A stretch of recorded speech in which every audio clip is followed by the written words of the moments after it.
पहले हनुमान चालीसा और फिर थोड़े दिन के बाद दुर्गा चालीसा और फिर मन में डर, है ना।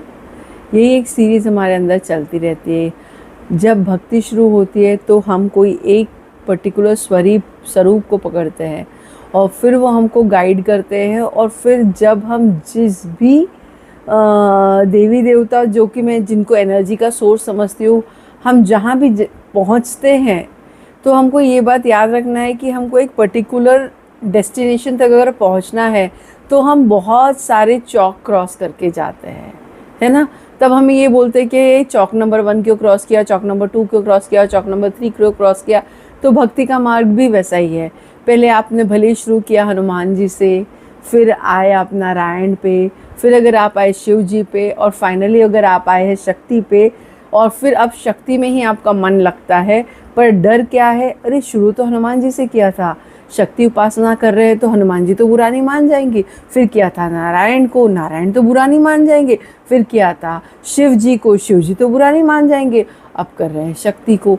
तो शक्ति के साथ तो मन जुड़ रहा है, पर साथ में डर भी जा रहा है कि पीछे के मेरे जो सारे आराध्य हैं मैं उनको नहीं कर रहा हूँ। तो आप ये बात याद रखिए, आपका भक्ति पे विश्वास है, आपका एनर्जी पे विश्वास है, आपका यूनिवर्स पे विश्वास है।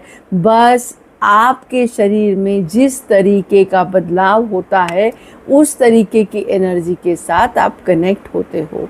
पर हम जब बोलते हैं कि एक ही भगवान है और उनके स्वरूप अलग अलग हैं, तो आप किस भी स्वरूप में उनको पूजें, और बिना लालच के। ये नहीं कि किसी ने बोला लक्ष्मी जी को पूजोगे तो ये हो जाएगा, फिर किसी ने बोला कि नहीं है शिव जी को पूजोगे तो ये हो जाएगा। नहीं, अगर आपका मन बोल रहा है कि नहीं मुझे अब इसकी साधना करनी चाहिए, तो बिना डर और बिना हिचक के करिए। सोचिए कि मेरे हनुमान जी ही मुझे बोल रहे हैं कि अब तुम नारायण की पूजा करो, नारायण ही बोल रहे हैं कि अब तुम शिव जी की पूजा करो, और शिव जी ही बोल रहे हैं कि बेटा अब तुम मेरी शक्ति की पूजा करो। तो डरना नहीं है, मन को समझो, मन जो बोल रहा है, जिसके में लग रहा है, जिसमें शांत फील कर रहा है, वही करना है।